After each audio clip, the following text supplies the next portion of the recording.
제가 한 교회를 담임하는 그 목회자로서 제 스스로 이제 그 중심을 잡기 위해서 그 마음에 담고 있는 어떤 성경 구절이나 또 성경의 어떤 인물이나 이런 분들이 좀 있는데요. 그 중에 한 분이 구약의 인물 에녹이라는 인물입니다. 이 에녹이라는 인물은 여러분이 아시지만 그 엘리야와 더불어서 하나님이 그를 그 죽음을 보지 않고 데려가도록 특별한 그 배려를 받은 인물인데요. 이 두 인물 중에서 엘리야는 뭐 성경에 그가 얼마나 위대하고 놀라운 일을 행했는지 자세하게 그 내용이 기록되어 있는데, 여기에 반해서 에녹에 대해서는 기록이 없습니다. 에녹에 대한 기록이라고는 창세기 5장 21절부터 보십시오.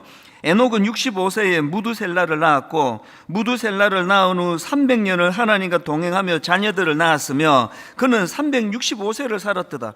이분의 기록을 요약해 놓은 걸 보니까 그 엄청난 세월을 살았는데 기록한 건 애 낳고 살은 것밖에 없습니다. 이 엘리야와 너무나 대조적인 부분이거든요. 엄청난 업적을 남긴 엘리야에 비해서 에녹은 참 초라한 성적표처럼 보여지는데, 그런데 여러분, 이번에 제가 새로 발견한 게 뭐냐 하니까요, 초점을 달리해서 다시 한번 내용을 보십시오. 창세기 5장 21절부터 보십시오. 에녹은 65세에 무두셀라를 낳았고, 무두셀라를 낳은 후 300년을 하나님과 동행하며 자녀들을 낳았으며, 일상생활을 영위했는데 하나님과 동행했다는 거예요. 이 위력이, 그 다음 24절, 에녹이 하나님과 동행하더니 하나님이 그를 데려가심으로 세상에 있지 아니하였더라. 이번에 제가 깨달은 게 뭐냐 하면은요, 엘리야와 관련한 엄청난 기적과 능력과 수많은 일들 전체 기록하고 에녹이 남긴 이 한마디, 하나님과 동행하였으며, 이 무게감이 같은 거들이라는 거예요. 제가 앞에서 말씀드렸잖아요. 목사로서 중심을 잡기 원할 때 떠올려지는 인물이 에녹이라고요. 모든 목사님들이 다 그러시겠지만 저도 엘리야처럼 막 능력을 가진 불을 토하는 그런 종이 되고 싶습니다. 오늘 주일 설교 한번 준비해서 설교하면 모든 심령들이 뒤집어지고 녹아내리고 불이 임하고 그런 목사가 되기를 원해요. 그런데 제가 목회를 해보니까 이 마음이 하나님 앞에 선한 마음이긴 한데 항상 이 마음 안에는 불순물이 있더라는 거예요. 한 줄 내내 설교 준비 잘해가지고 성도들 모두가 은혜 받기를 원하는 마음이 있는 게 사실이지만 불순물도 따라와요. 설교 잘한다는 소리 듣고 싶고, 목회 잘한다는 소리 듣고 싶고, 설교 조회수가 많은 이런 목사로서 인정받고 싶고, 이 불순물이 같이 들어오는 거예요. 그래서 늘 엘리야처럼 불을 달라고만 기도하다 보면 균형을 잃을 수 있잖아요. 그때 제가 에녹을 생각하는 겁니다. 하나님, 제가 비록 오늘 말씀에 능력이 없다 할지라도, 제 목회의 여러 가지 능력은 엘리야처럼 나타나지 않는다 할지라도, 하나님, 내 삶 하나님 앞에서 이 한마디, 그가 하나님과 동행하였더라, 이 한마디를 놓치지 않는 그런 목회자가 되기를 원합니다.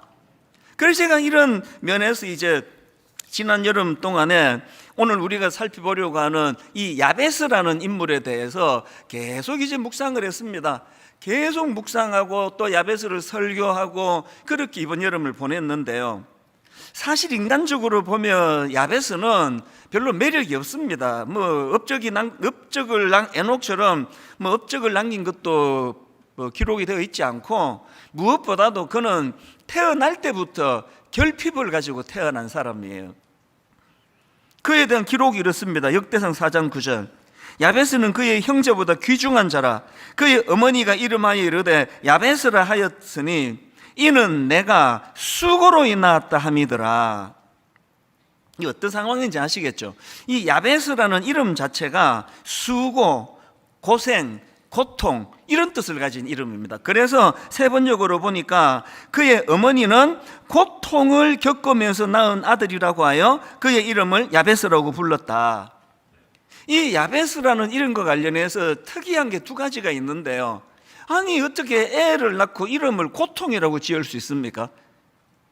이 애가 이제 장성을 해가는데 고통은 학교 가야지 고통이 밥 먹어야지.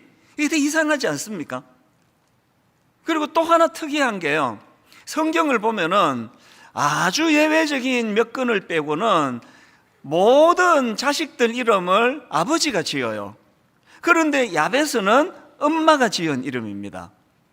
그래서 많은 학자들이 이렇게 분석을 합니다. 아마도 야베스는 유복자였을 것이다. 무슨 사연인지는 몰라도 야베스가 태어날 때 아버지가 없었을 것이다. 그래서 엄마가 이름을 지었을 것이다. 그렇게 분석하기도 하고요. 또 그런가 하면 어떤 학자는 이 야베스가 태어나는 과정에서 아기와 산모가 다 죽음의 문턱, 그 죽을 고비를 넘기면서 이 아이가 태어났을 것이다. 그렇게 분석하기도 하는데요. 어느 분석이 옳은지는 하나님만 아시겠죠. 그러나 우리가 추측할 수 있는 건 뭡니까? 이 사람은 태어날 때부터 결핍을 가지고 고통을 가지고 태어난 인생이다. 그렇게 설명을 할 수 있다고 봅니다. 여러분, 누가 이런 인생을 담고 싶어 하겠습니까? 매력이 없는 인생이에요. 주목받기 어렵습니다. 그런데 여러분, 제가 이번 여름 내내 야베스와 관련해서 집중하는 게 하나 있었는데요, 너무나 특이해요. 이 야베스의 이름이 등장하는 오늘 우리가 살펴보고 있는 구약 역대상에 보면은 사람 이름이 엄청 많이 나옵니다. 역대상에만 무려 500여 명의 이름이 등장을 해요. 거두절미하고 이름이 쫙 열거가 되는 겁니다. 그리고 오늘 본문으로 삼은 역대상 4장에만 44명의 이름이 등장을 합니다. 이런 식이에요. 오늘 본문 바로 앞에 나오는 역대상 4장 7절 8절입니다. 헬라의 아들들은 세렛과 이수알과 에드난이며 고스는 아눅과 소베바와 하룸의 아들 아하헬 종족들을 낳았으며 이름이 쭉 나오잖아요. 그리고 이제 오늘 본문 야베스를 기록한 부분 바로 그 다음 11절에도 보십시오. 수아의 형 글룹이 머히를 낳았으니 머힐은 에스돈의 아버지요 에스돈은 베드라바와 바세아와 이르나하스의 아버지 느힌나를 낳았으니 이는 다 레가 사람이며, 여기도 지금 이름이 쫙 나오고 있지 않습니까? 그런데 이번에 제가 여름 내내 묵상했던 핵심이 뭐냐면은 계속 이게 무슨 동사무소처럼 이름이 쫙 나오는데 야베스에 이르러 가지고는 그 인생에 대한 설명이 있더라는 거예요. 그게 오늘 본문입니다. 역대상 4장 9절 10절. 야베스는 그의 형제보다 귀중한 자라 그의 어머니가 이름하여 이르되 야베스라 하였으니 이는 내가 수고로 낳았다 함이었더라. 야베스가 이스라엘 하나님께 아뢰어 이르되 주께서 내게 복을 주시려거든 나의 지역을 넓히시고 주의 손으로 나를 도우사 나로 환난을 벗어나 내게 근심이 없게 하옵소서 하였더니 하나님이 그가 구하는 것을 허락하셨더라. 그리고는 사람 이름이 또 쫙 나오거든요. 굉장히 독특하지 않습니까? 제가 이거를 묵상하다 보니까 마치 이렇게 하나님이 말씀하시는 것 같아요. 이 성경을 우리에게 남기시면서 하나님이 사람 이름을 쫙, 이제 옛날에 우리 코로나 처음 이제 시작이 됐을 때 들어올 때 이름 다 적고 하셨잖아요. 제가 지금 명단을 불러주고 있단 말이에요. 저 끝에서부터 누구누구 집사님, 누구누구 집사님, 누구누구 권사님 쫙 설명하다가 갑자기 어느 한 분에 이르러 가지고는 그런데 여러분 이분은 이름만 부르면 안 됩니다. 이분 얘기를 한번 들어보세요 라고 부연 설명을 하는 거예요. 하나님께서 꼭 이런 느낌을 줍니다. 명단을 쫙 부르시다가 읽는 우리들에게 말이에요. 얘들아, 야베스는 그냥 넘어가면 안 돼. 야베스의 인생을 한번 짚고 넘어가야 돼. 그런 느낌을 받는 겁니다. 제가 이번 여름에 이 야베스를 묵상하게 된 이유가 있는데요, 너무 마음에 뜨거움이 있는 게 이 대목이에요. 야베스는 세상 사람들 보기에는 매력이 별로 없습니다. 주목받을 거리가 별로 없습니다. 그런데 그 매력 없어 보이는 그 야베스를 하나님은 주목하고 계시다는 거예요. 저는 20대 초반에 장기판으로 치면 졸 같은 인생이었습니다. 제 스스로 인식하기에. 그래서 제 스스로가 매력이 하나도 없는 가난한, 공부도 잘 못하는, 얼굴도 잘 못생긴 이런 존재로 저를 인식했습니다. 그래서 처음에 이민 가가지고 너무나 열등감이 많아가지고요. 그래서 이제 죽어버려야 되겠다. 그래서 제가 자살 충동도 많이 느끼고 했는데 어느 날 진짜 슬픈 순간이 있었습니다. 나 이제 죽어버려야 되겠다 그러고 봤더니요, 나 같은 거 죽어서 누가 슬퍼하겠냐 이 생각이 드는 거예요. 이 얼마나 철없는 생각입니까? 왜 슬퍼하는 사람이 없겠습니까? 가족들이 그렇게 많고 교회에 친구들이 많은데. 그런데 열등감이 너무 많으니까요, 나 같은 거 죽어서 누가 슬퍼하겠냐. 근데 그거 깨닫고 열받아서 안 죽었잖아요. 그렇게 장기판에 졸 같은 인생이었는데요, 그런 제가 하나님이 저를 만나주시고 믿음이 들어오고 나서 깨달은 게 이거예요. 그때는 뭐 워낙 성경은 안 읽어가지고 성경에 야베스가 있는지도 몰랐습니다. 요즘 와서 제가 그때를 돌아보면은요, 하나님이 제게 이렇게 말씀하시는 것 같아요. 그렇게 껍데기만 가지고 사람들이 너 주목할 거 없고 가진 거 없고 그래서 그렇게 열등감이 많으냐? 네가 바로 영적인 야베스다. 내가 너를 주목하고 있다. 여러분, 제가 믿음이 들어오고 나서 결정적으로 달라진 게 이거예요. 저는 걸어다니는 열등감, 움직이는 열등감이었는데요, 예수님을 인격적으로 만난 이후로 없어진 게 그거예요. 이제 저에게 열등감 없습니다. 교회 개척을 처음 하던 몇 명 모이지 않는다고 초라해지지도 않았고요, 지금 막 성도들 좀 많이 모인다고 우쭐해지지도 않아요. 그냥 저는 하나님이 저를 주목하시기 때문에 하나님이 주목하는 그 인생으로는 충분합니다. 제가 이 야베스를 묵상하게 된 이유가 있는데, 사실 요즘 제가 좀 마음이 슬퍼요. 창립 20년이 됐잖아요. 처음에 2002년도에 교회를 개척하고 났더니요, 이 교회를 위하여 몸바쳐 충성했던 연령층이 40대, 30대 후반, 40대 초반, 50대 초반, 50대 후반, 이 40, 50대 분들이셨어요. 정말 인생을 바쳐 교회를 섬겼거든요. 사람들이 몰려드니까요, 순장님이 어떤 분은 다락방을 3개 하셨어요. 그 뭐냐면 온 에너지를 교회에다 다 쏟으셨거든요. 그 세월이 흘렀습니다. 50대이던 분이 70대가 되셨고요, 40대이던 분이 60대가 되셨어요. 대부분 은퇴를 하셨습니다. 너무 마음이 아픈 거예요. 목사님은 계속 바뀌잖아요. 새로 목사님이 부임해 오면은 이분들의 그 수고했던 히스토리를 모르시니까 그냥 수많은 사람 중에 한 명으로 치부되는 거예요. 그게 난 너무 속상한 거예요. 이분은 이렇게 대하면 안 되는 분인데, 교회를 위하여 어떻게 일했던 분인데. 제가 이게 자꾸 마음에 그 속이 상하니까 하나님이 야베스를 묵상하게 하신 겁니다. 오늘 여러분, 그렇게 현역 시절에 주를 위하여 충성하시고 주의 교회를 섬기셨다가 연세가 드시고 은퇴하시고 이제는 이 교회에서 존재감도 별로 없어 보이시고 그래서 마음이 우울한 분 계세요? 오늘 저는 오래 기도해 왔습니다.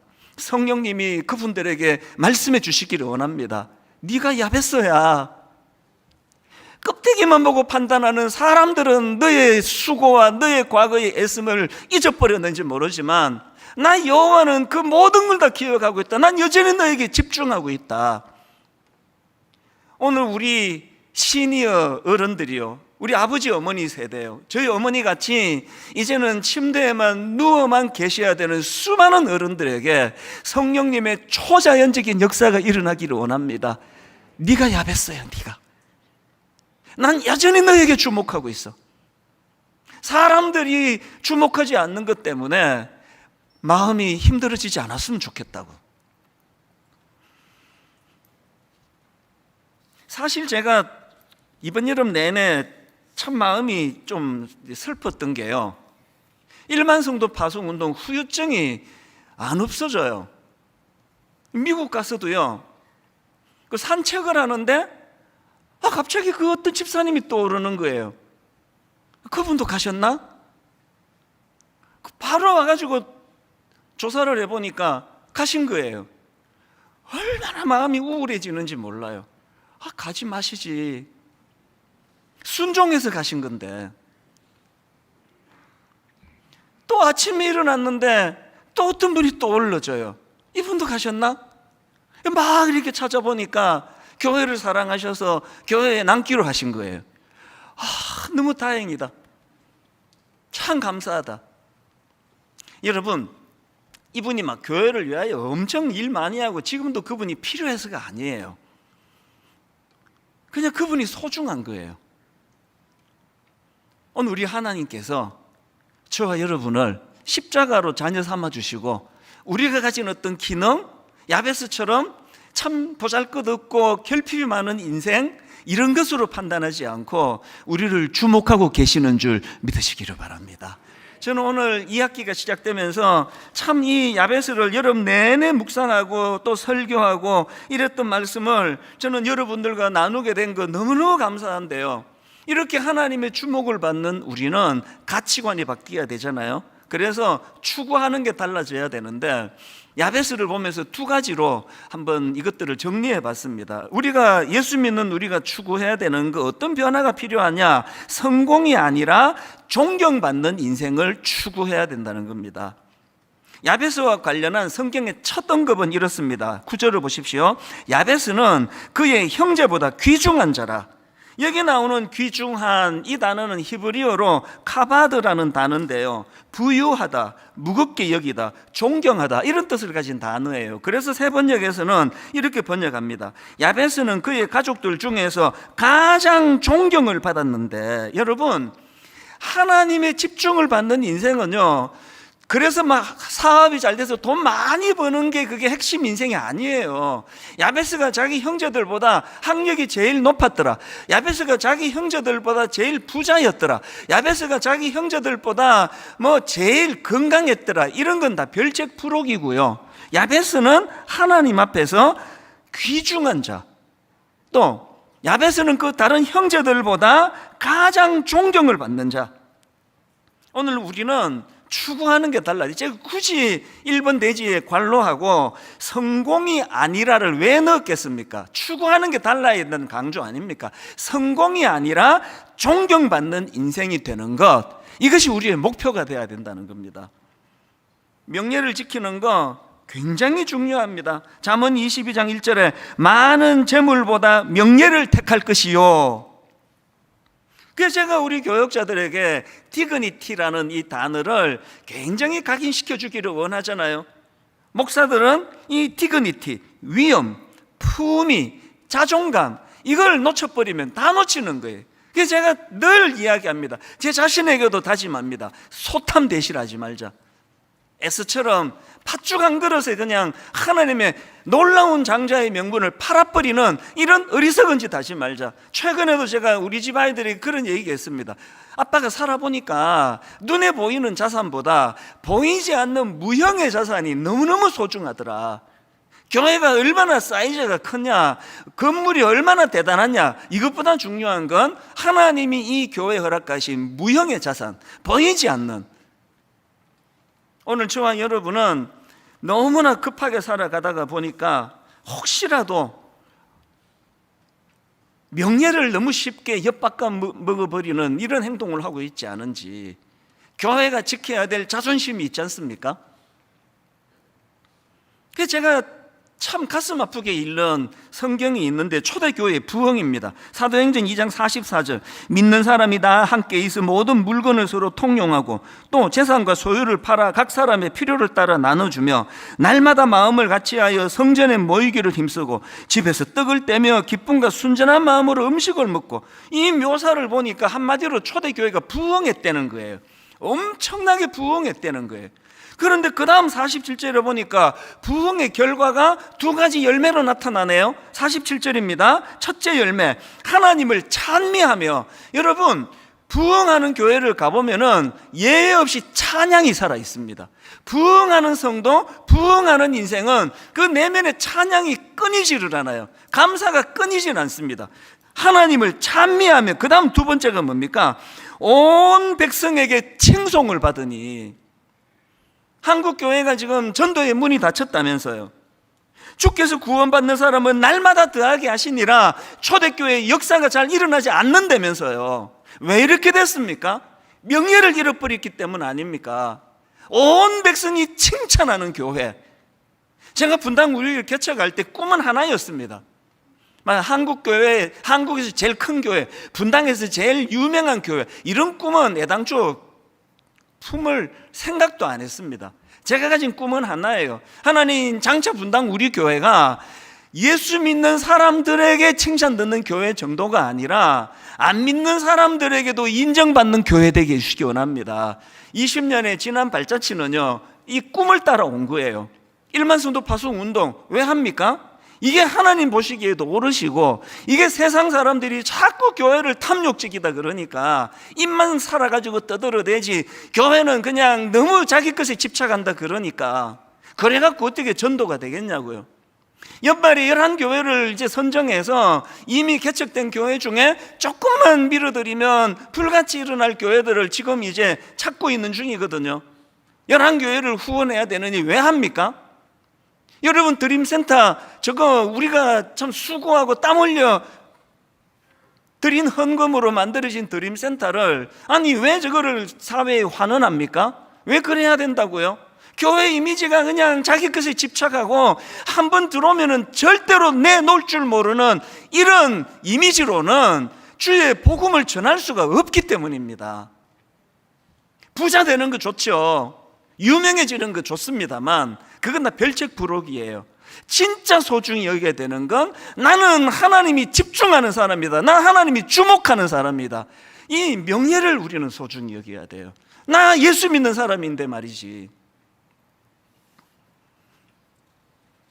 저는 이 47절에 하나님을 찬미하며 또 온 백성에게 칭송을 받으니 영적으로 하나님을 찬양하는 교회 되기 원합니다. 육적으로 온 세상 사람들이 참 예수 믿는 사람들은 존경할 만해. 이 참 이루어질 것 같지 않은 이 꿈을, 은혜를 구하면서 우리 교회만이라도, 여러분 개인의 심령만이라도 이 꿈을 품고 달려나가는 믿음의 성도님들 되시기를 바랍니다.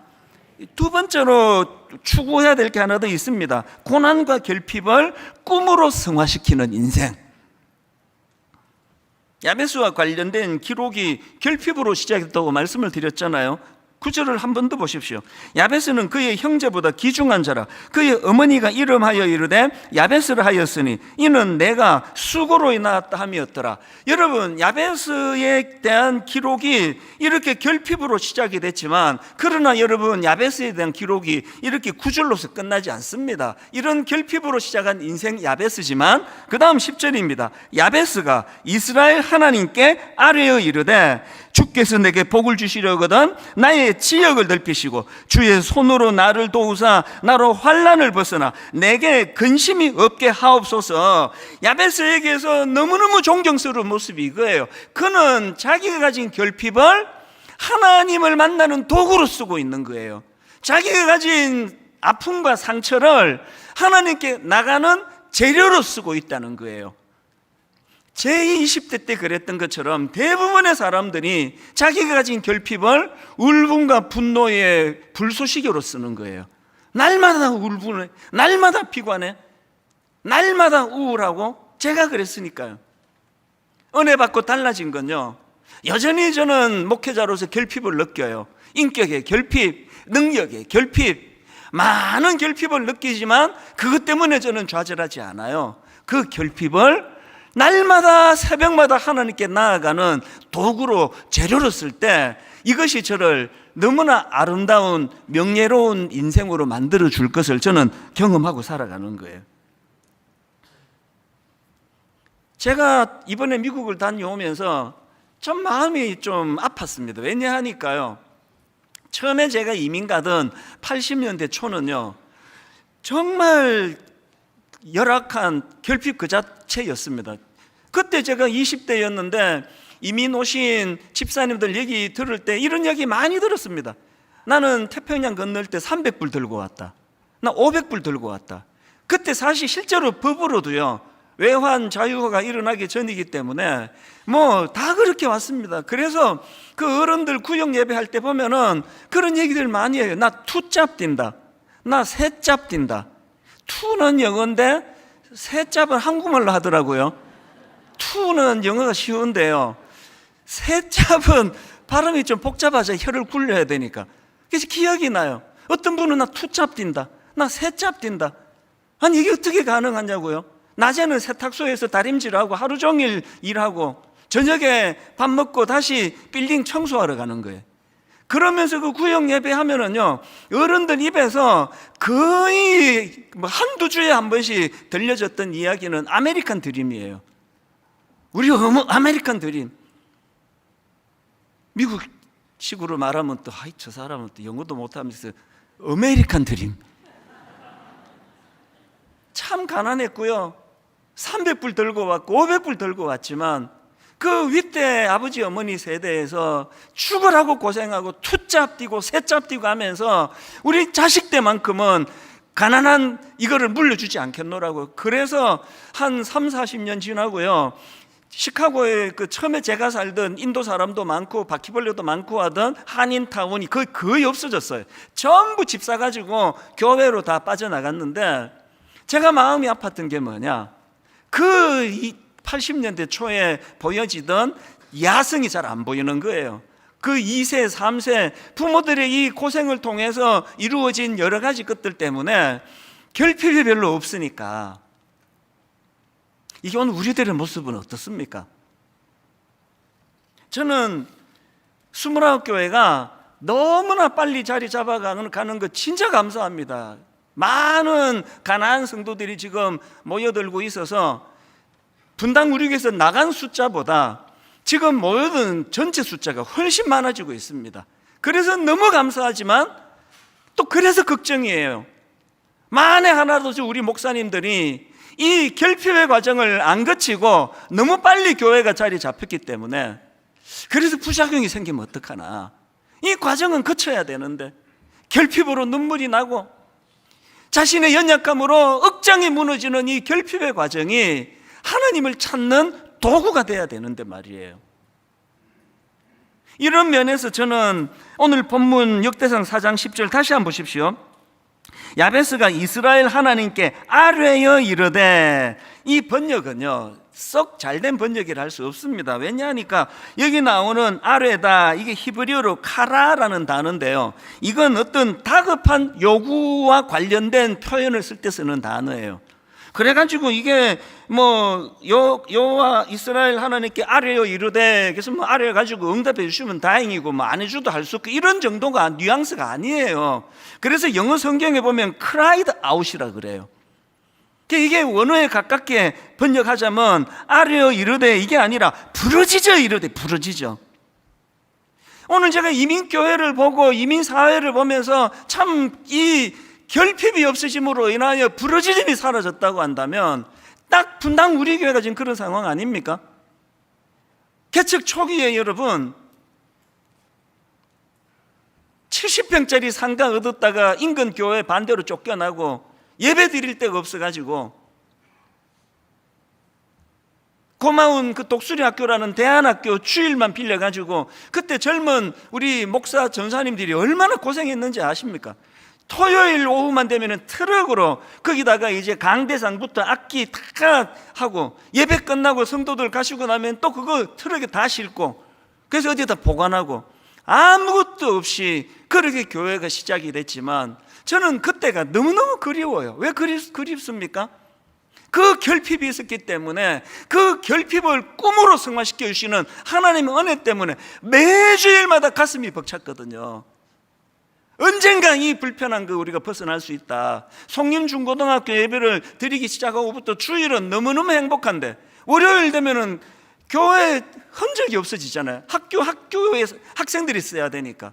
그래서 모일 데가 없었거든요. 그 결핍이 있어서 성도님들이 꿈을 가지고 가정에서 모이고, 우리 교회가 제자 훈련이 잘 될 수밖에 없는 이유는 대그룹으로 모일 수 있는 여건이 안 됐기 때문이에요. 모든 게 다 소그룹으로 꿈을 가지고 집을 제공하고 저녁에 퇴근하고 남자분들 금요일 8시 9시에 모이고, 그리고 그 결핍을 가지고 부러지자 하나님 앞에 은혜를 구하고. 요즘 분당 우리 교회 제가 보기 위기예요. 야성이 안 보여요. 여러분, 모 교회라고는 우리가 이 열정을 회복해야 29교회를 위해 기도할 수 있는 거 아닙니까? 29교회를 넘어서서 한국교회에 힘이 되도록 우리가 좀 에너지를 만들어야 되는 거 아니냐고요. 이런 점에서 저는 누가복음 18장에 나오는 그 거지, 그 시각장애인이요, 18장 38절입니다. 여리고에 가까이 가셨을 때에 한 맹인이 길가에 앉아 구걸하다가 무리가 지나감을 듣고 이 무슨 일이냐고 물은데 그들이 나사렛 예수께서 지나가신다 하니, 그다음 보세요. 맹인이 외쳐 이르되, 아르가 아니에요. 영어 성경으로 crying out이에요. 외쳐 이르되, 다윗의 자손이여 나를 불쌍히 여기소서. 그랬더니 주변 사람들이 방해를 해요. 조용히 해, 거지 주제에 어디 와가지고 소리 지르고 있냐고. 여러분, 예수 좀 잘 믿으려 그러면요, 은혜 좀 받으면요, 반드시 이런 방해 환경, 방해꾼, 방해 사람들이 나타나요.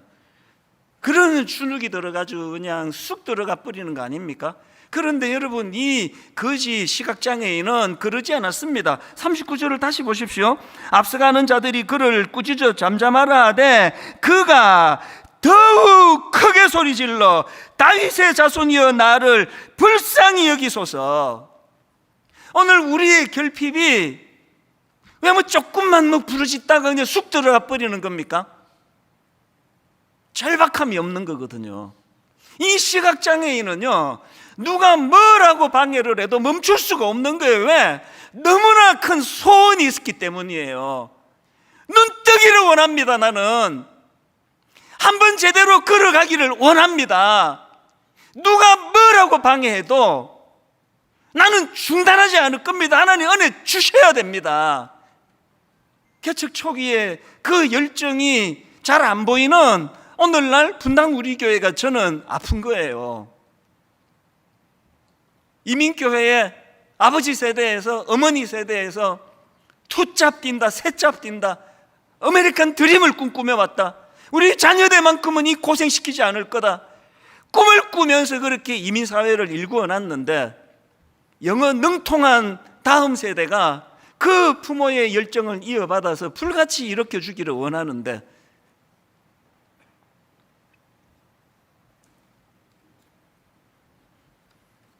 저는 목회자로서 저 자신의 결핍을 참 많이 느껴요. 그래서 아파요. 그래서 야베스를 묵상하는 겁니다. 오늘 이 10절은요, 계속 제가 되뇌이며 소원하는 구절이래요. 야베스가 이스라엘 하나님께 아뢰어 이르되, 주께서 내게 복을 주시려거든 나의 지역을 넓히시고 주의 손으로 나를 도우사 나로 환난을 벗어나 내게 근심이 없게 하옵소서 하였더니, 그 다음 같이 읽겠습니다. 하나님이 그가 구하는 것을 허락하셨더라. 한 번 더요. 하나님이 그가 구하는 것을 허락하셨더라. 이 학기에 우리의 소원 구절이 되기를 원합니다. 결핍이에요. 이거로는 안 됩니다. 그래서 하나님께 아뢰었더니 주변에서 방해를 해요. 조용하라고, 시끄러.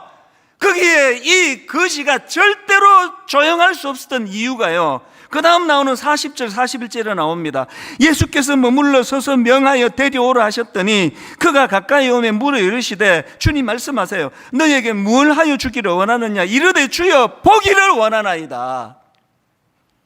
분당 우리 교회와 이 시대 한국 교회에 가장 가슴 아픈 거, 소원이 없잖아요. 뭐 해주기를 원하느냐? 한참 생각해야 돼요. 내가 뭘 구해야 되지? 있습니까 여러분? 툭 치면 나오는 거? 뭐 해주랴? 툭 치면 나오는 거 있습니까? 금요 기도에 왜 이렇게 안 나오세요? 그 코로나라고 뭐 5만 대는 다 가시면서 왜 기도회는 왜 회복이 안 됩니까? 소원이 없거든요. 가서 뭘 부르짖을 게 없는데 그 얼마나 지루하겠습니까? 구할 게 별로 없는데 뭐 해주랴? 쿡 찌르면 튀어나오는.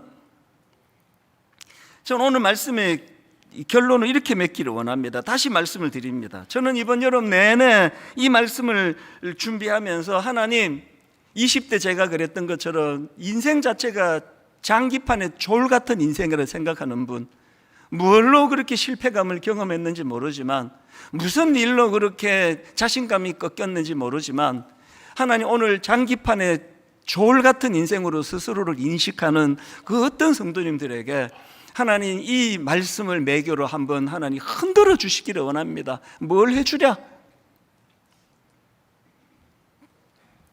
또 한 가지 다시 말씀드립니다. 계속 제 마음을 아프게 하는 거.